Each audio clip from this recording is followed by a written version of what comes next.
여러분이라면 3번 무너졌을 때 다시 일어설 수 있었을까요? 1945년 나라를 빼앗겼고 1950년 전쟁으로 도시가 사라졌으며 1997년은 경제가 무너져 국민이 국가에게 금을 모아서 전달했습니다. 그런데 이 나라는 어떻게 다시 세계의 중심에 섰을까요? 석유도, 군사력도, 땅도 없던 나라. 그런데 그들에게는 단 하나, 누구도 주목하지 않은 자원이 있었습니다. 과연 그것은 무엇이었을까요? 1초만 투자해서 구독, 좋아요 부탁드립니다. 지금부터 그 놀라운 이야기를 함께 만나보시죠. 하버드 케네디 스쿨.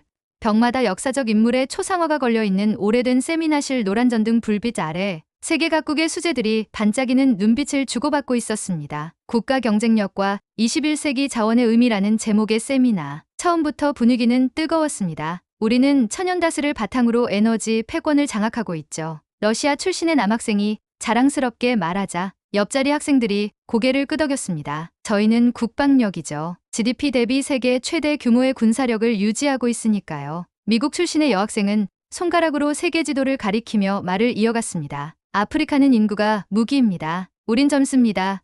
그리고 곧 우리가 시장의 중심이 될 겁니다. 나이지리아 출신의 학생이 힘주어 말하자 강의실 전체가 환호와 박수로 잠시 들썩였습니다. 저는 말없이 앉아 있었습니다. 발표 차례가 돌아오는 것도 아니었고 누가 저를 콕 집어 말한 것도 아니었으니까요. 하지만 곧 브라질 출신 학생이 손을 들며 말했습니다. 근데 한국은 좀 예외적인 경우 아닌가요? 강의실 안이 다시 조용해졌습니다. 자원도 없고 인구도 많지 않고 땅도 좁잖아요. 그런데 지금은 꽤 선진국이 되어 있죠. 흥미로운 사례긴 한데 그가 말끝을 흐리자 또 다른 학생이 말을 받았습니다. 글쎄요.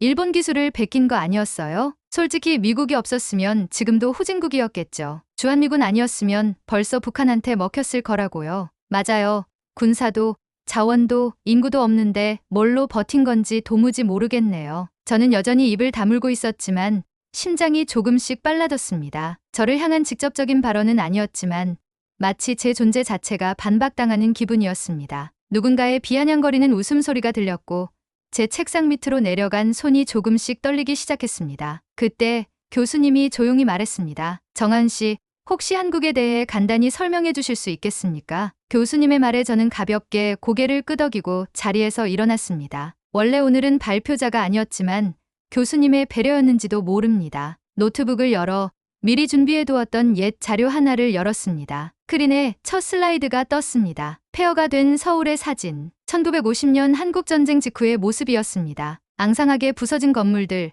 돌더미 위에 앉은 어린아이, 시커멓게 그을린 거리. 여기는 제 조부모님이 살았던 서울입니다. 한국전쟁 이후 도시 전체가 무너졌습니다. 인프라, 산업, 아무것도 없었습니다. 다음 슬라이드는 IMF 외환위기 당시 금을 모으기 위해 길게 늘어선 시민들의 행렬. 노인, 주부, 학생, 심지어 어린아이까지도 반지를 벗어 상자에 넣고 있었습니다. 이건 제가 초등학생이던 시절입니다. 나라가 부도위기에 놓이자 국민들은 자발적으로 금을 내놓았습니다. 정부가 강제하지 않았습니다. 스스로 줄을 섰습니다. 세 번째 슬라이드는 일제강점기 황국신민 서사를 외우며 머리 숙이고 있는 조선 아이들. 교실은 있지만 나라가 없던 시대. 우리는 이렇게 3번 무너졌습니다. 한 번은 나라를 빼앗겼고, 두 번째는 전쟁으로 폐허가 되었고, 세 번째는 경제적으로 완전히 무너졌습니다. 잠깐 숨을 고르며 강의실을 둘러봤습니다. 학생들은 더 이상 웃지 않았고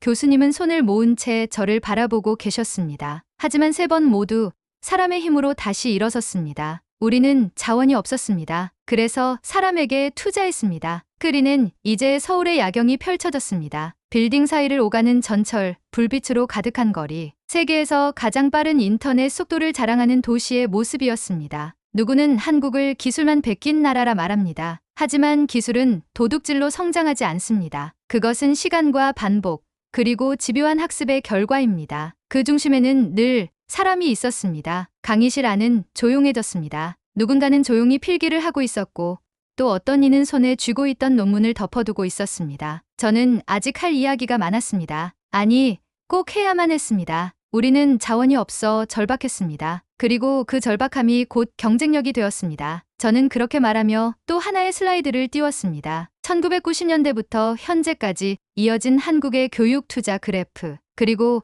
전 세계 OECD 국가 중 상위권을 차지하는 수학, 과학 성취도 순위표였습니다. 학생들은 의외라는 표정으로 화면을 바라봤습니다. 이건 제 아버지의 이야기입니다. 아버지는 고등학교를 졸업하시고 바로 대기업에 입사하셨습니다. 그런데 그 당시 한국 사회는 대학 졸업장이 절실한 경쟁력이었고 아버지는 밤에는 야간 대학을 다니며 공부하셨습니다. 퇴근 후에도 매일 전철을 타고 졸린 눈을 비비며 수업을 들으셨죠. 제가 잠시 말을 멈추자 몇몇 학생들이 눈을 떼지 않고 제 이야기를 듣고 있었습니다. 저는 살짝 미소를 지으며 이야기를 이어갔습니다. 그런 부모님의 세대는 자식들이 더 나은 교육을 받길 바랐고 그 열망이 오늘의 한국 교육 열풍으로 이어졌습니다. 물론 때로는 지나칠 정도의 경쟁이 문제를 일으키기도 했습니다. 하지만 그 안에는 분명한 진심이 있었어요. 다음 세대는 우리보다 더 나은 삶을 살아야 한다는 신념 말입니다. 슬라이드는 또 한 번 바뀌었습니다. 전 세계가 주목한 한국의 온라인 교육 플랫폼,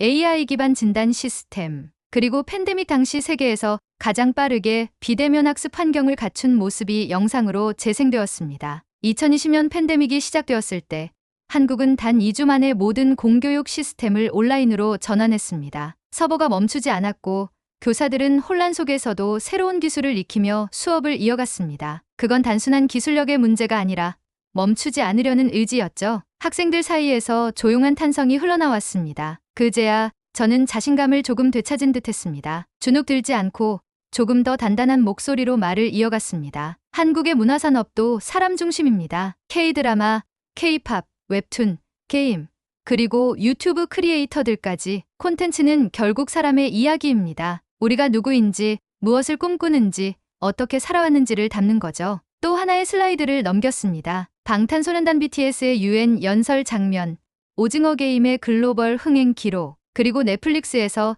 세계 1위를 차지한 한국 드라마들의 타이틀이 화면에 가득 채워졌습니다. 전 세계 수많은 사람들이 한국의 이야기에 감동합니다. 왜일까요? 우리는 완벽하지 않기 때문입니다. 고난이 있었고 실패도 있었고 그럼에도 불구하고 다시 일어나는 서사가 있기 때문입니다. 그리고 그건 단순한 스토리가 아니라 실제 현실이기 때문입니다. 저는 학생들의 눈빛이 달라진 것을 느꼈습니다. 더 이상 의심의 눈초리는 아니었습니다. 그들은 이제 제 말 속에서 무언가를 배우고자 하는 자세로 바뀌어 있었습니다. 물론 한국도 완벽한 나라는 아닙니다. 부의 불균형, 과도한 입시 경쟁, 낮은 출산율 같은 문제도 심각합니다. 하지만 그런 문제들조차 사람 중심의 해결을 고민하며 접근하고 있습니다. 우리는 교육을 단지 점수를 위한 도구로 보지 않습니다. 창의성과 회복력, 그리고 사회적 연대를 길러내는 전략적 자산으로 봅니다. 교수님이 조용히 메모하던 손을 멈추시고 제게 눈을 맞추셨습니다. 저는 마지막으로 다시 한번 자료를 띄웠습니다. 카이스트, 서울과학고, 인공지능고등학교, 그리고 다양한 평생교육 기관들까지 한국은 사람을 키우는 국가로 진화하고 있습니다. 이 모든 것은 단 하나의 질문에서 출발했습니다. 우리는 무엇으로 살아남을 것인가? 라는 질문 말입니다. 조용하던 강의실에서 뒤쪽에 앉아있던 미국 학생 한 명이 손을 들었습니다. 정하은 씨, 방금 말씀하신 한국의 전략, 사람 중심이라는 건 결국 어떤 거대한 정책 기획을 의미하는 건가요? 아니면 국민 정서에서 나온 문화인가요? 그 질문에 저는 가볍게 고개를 끄덕이며 대답했습니다. 둘 다입니다. 우리는 절망을 기억합니다. 그리고 그 절망을 다시 겪지 않기 위해 사람에게 투자해왔습니다. 정부는 시스템을 만들었고 국민은 그 시스템을 믿고 따랐습니다. 그 믿음이 쌓여 한국 사회를 지금의 자리로 끌어올렸습니다. 학생은 고개를 끄덕이며 조용히 앉았고 교수님은 조용히 저를 향해 말했다. 다음 슬라이드도 볼 수 있을까요? 이건 단순한 케이스 스터디 그 이상입니다. 그리고 그 순간 저는 깨달았습니다. 그동안 수많은 보고서와 데이터가 증명하지 못했던 한국의 저력. 그것은 바로 사람에 대한 믿음이었습니다. 저 자신도 그 사람들 중 하나라는 사실이 처음으로 자랑스럽게 느껴졌습니다. 그날 발표 이후 강의실은 분명히 달라졌습니다. 학생들은 이전보다 더 많은 질문을 던졌고 교수님은 제게 개인적인 미팅을 요청하셨습니다. 그는 자신이 준비하던 논문의 방향을 다시 설정해야겠다고 말하며 제 발표에서 언급된 내용들을 토대로 새로운 연구를 시작하고 싶다고 하셨습니다. 정하은 씨, 사람이라는 자원이라는 개념은 단순히 감동적인 이야기가 아닙니다. 굉장히 구조적인 전략입니다. 당신이 제시한 프레임은 국가 경쟁력의 정의 자체를 다시 생각하게 만듭니다. 그 말씀에 감사의 인사를 드리고 강의실을 나서려던 찰나 복도에서 미국 학생 안드레가 저를 불렀습니다. 하은 씨, 혹시 시간 돼요? 점심 같이 먹으면서 이야기 좀 더 나눌 수 있을까요? 저는 망설임 없이 고개를 끄덕였습니다. 안드레는 늘 명확하고 논리적인 태도로 세미나에 임하던 학생이었습니다. 우리 둘은 근처에 있는 작은 아시안 레스토랑으로 향했고 그곳에서 저는 그의 솔직한 생각을 들을 수 있었습니다. 사실 나는 한국에 대해 잘 몰랐어요. 그냥 경제 성장이 빨랐고 삼성이나 현대 같은 대기업이 있는 나라 정도로만 알았죠. 그런데 하은 씨 발표를 듣고 나니까 완전히 다르게 보이더라고요. 저는 겸손하게 웃으며 고개를 숙였습니다. 감사합니다. 많은 사람들이 한국을 그렇게 보더라고요. 그런데 막상 경험해보면 다르다는 걸 느끼죠. 그거예요. 그래서 나도 직접 한국을 가보고 싶어요. 내가 잘못 알고 있었던 걸 몸으로 확인하고 싶어졌어요. 그렇게 며칠이 지나고 안드레는 방학 기간을 이용해 짧은 한국 방문을 계획하게 되었습니다. 저도 마침 연구 프로젝트 때문에 귀국 예정이었고 우린 함께 한국행 비행기에 오르게 되었습니다. 인천공항에 도착하자마자 안드레는 입을 다물지 못했습니다. 이게 공항이라고요?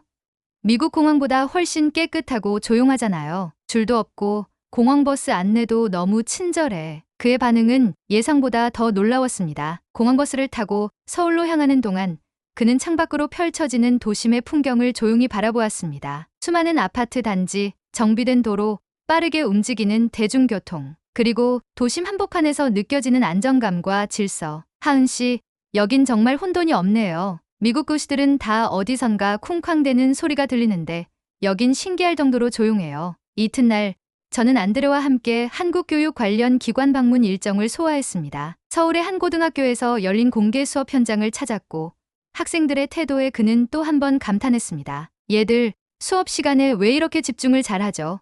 분위기도 정돈돼 있고 선생님 말에 바로 반응하고. 그는 말끝을 흐리며 교실 뒤편에서 한참을 서 있었습니다. 저는 조용히 대답했습니다. 어릴 때부터 공부는 가족을 살리는 길이라는 말을 듣고 자랐어요. 교육은 단순히 개인의 미래가 아니라 공동체 전체의 생존 방식이기도 했죠. 그날 오후 우리는 유명한 김치찌개 맛집에서 점심을 먹었습니다. 안드레는 밑반찬 가짓수에 또 한 번 놀랐고 이게 공짜냐고 몇 번이나 되물었습니다. 그러나 식사 도중 갑작스러운 상황이 발생했습니다. 하은 씨, 잠깐만요. 그는 얼굴을 찡그리며 말을 이었습니다. 어금니에 있던 임플란트 보철이 빠졌어요. 어떡하죠? 너무 아프네요. 당황한 그의 모습에 저도 순간 얼어붙었습니다. 여행 중 치과라니. 낯선 나라에서 병원을 찾는 건 꽤나 스트레스가 큰 일입니다. 괜찮으세요? 얼른 검색해서 치과 알아볼게요. 하지만 그때였습니다. 옆 테이블에 앉아 있던 60대 중반쯤 되는 한국인 아주머니께서 우리가 나누는 영어 대화를 듣고선 조심스럽게 다가오셨습니다. 치과 가까운 데 있어요. 내가 데려다 줄게요. 괜찮아요? 순간 안드레는 놀란 눈치였지만 감사 인사를 전하며 그분을 따라 나섰습니다. 저는 곧장 계산을 마치고 두 사람을 따라 치과로 향했습니다. 동네에 위치한 작은 치과였지만 접수부터 치료까지 모든 과정이 놀라울 정도로 빠르고 체계적이었습니다. 영어를 능숙하게 구사하는 스텝이 있었고 진료 중 통역 앱까지 활용해 문제없이 소통이 가능했습니다. 게다가 치료 비용까지 고작 3만 원 남짓. 치료를 마친 안드레는 거의 벙쪄있는 얼굴로 저를 바라보았습니다. 이게 한국의 의료 시스템이에요? 저는 웃으며 고개를 끄덕였습니다. 네, 응급실도 외래도 대부분의 진료가 빠르고 효율적이죠. 의료보험도 잘 되어 있고요. 그는 아무 말 없이 고개를 저으며 말했습니다. 내가 미국에서 같은 치료받았다면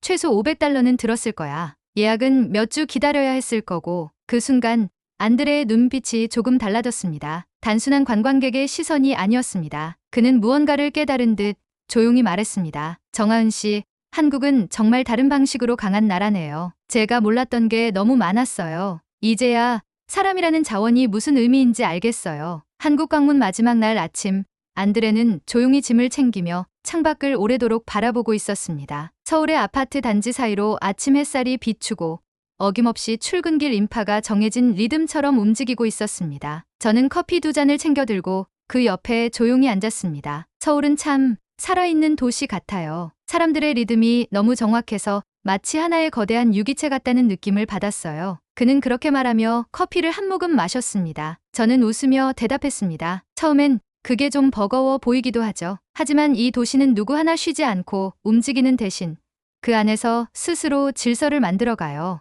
눈에 보이지 않는 약속들이죠. 그날 우리는 마지막 일정으로 서울 외곽에 위치한 교육정책연구소를 방문했습니다. 교수님이 미국에서 한국으로 직접 방문해 진행하는 워크숍에 저도 보조연구원 자격으로 참여하게 된 것이었습니다. 그리고 안드레도 초대받은 참관인 자격으로 동행했습니다. 회의실 앞에 선 교수님은 한국에서의 며칠간의 경험을 바탕으로 새로운 발표 주제를 꺼냈습니다. 대한민국 사례 연구, 사람이라는 자원이라는 제목으로 저는 이제 국가 경쟁력의 프레임을 재설정하고자 합니다. 그리고 이 생각의 전환은 바로 이 학생, 정하은 씨의 발표에서 시작됐습니다. 회의실에 모인 각국 연구자들은 조용히 고개를 끄덕였고 저는 감격스럽게도 제 이름이 연구보고서의 공동 저자로 올라간다는 말을 들었습니다. 심장이 벅차올랐습니다. 몇 주 전 한국에 대한 조롱 속에서 입을 열었던 그 순간이 이렇게 세계적인 담론의 변화로 이어지게 될 줄은 상상조차 하지 못했기 때문입니다. 워크숍이 끝난 뒤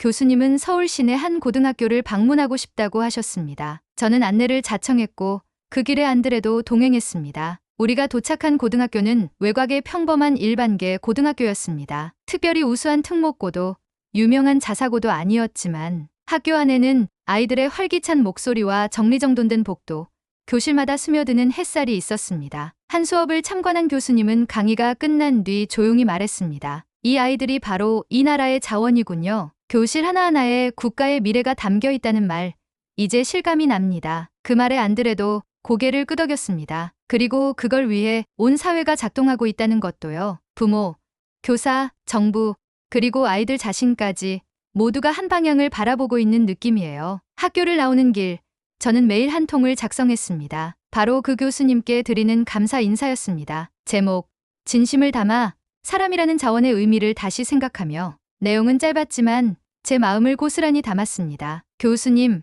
사람은 무기보다 강한 힘을 가졌습니다. 우리는 그것을 믿고 살아갑니다. 그리고 그 믿음이 저희를 다시 일으켜 세웠습니다. 한국은 3번 무너졌지만 3번 모두 사람의 힘으로 일어섰습니다. 그것이 바로 우리가 가진 절대 고갈되지 않는 자원입니다. 비행기 시간이 다가왔고 우리는 인천공항으로 향했습니다. 공항으로 가는 길, 안드레는 창밖을 보며 조용히 말했습니다. 하은 씨, 나 돌아가기 싫어요. 미국에 돌아가면 이곳과 비교될 게 너무 많을 것 같아요. 여기는 그냥 기술이나 인프라가 아니라 삶의 방향성 자체가 명확해 보여요. 저는 조용히 고개를 끄덕였습니다. 다시 오게 될 것 같아요. 그리고 그땐 관광객이 아니라 연구자로 오게 될 수도 있죠. 그는 웃으며 말했습니다. 그럼 하은 씨는 그때도 여기에 있나요? 잠시 고민하다가 저는 대답했습니다. 글쎄요. 아마 있겠죠? 저는 여전히 이곳에서 사람을 연구하고 있을 테니까요. 그는 고개를 끄덕이며 비행기 게이트로 향했습니다. 그리고 그날 밤 그는 SNS에 이렇게 썼습니다. 국가의 힘은 무기가 아니라 사람에게서 나온다. 나는 한국에서 그 사실을 직접 체험했다. 사람이라는 자원, 그것이 대한민국의 진짜 국력이다. 저는 그 글을 읽으며 조용히 웃었습니다. 작은 강의실에서 시작된 한 발표가 한 사람의 인식을 바꾸고 이제는 또 다른 세계로 퍼져나가고 있다는 사실이 믿기지 않았습니다. 그리고 저는 확신했습니다. 한국은 앞으로도 무너지지 않을 것입니다. 왜냐하면 이 나라의 진짜 자원은 단 한순간도 멈추지 않고 배우고 성장하고 다시 일어서는 사람이기 때문입니다. 여러분이 생각하는 대한민국은 어떤 모습인가요? 3번의 위기를 이겨낸 이 나라의 가장 큰 자산은 기술도 돈도 아닌 사람입니다. 우리가 가진 절대 고갈되지 않는 자원, 바로 사람입니다. 좋아요, 구독, 댓글로 여러분의 생각도 나눠주세요. 여러분이 알고 싶은 또 다른 대한민국의 이야기를 제보해 주십시오. 감사합니다. 여러분의 K 감동탐험입니다.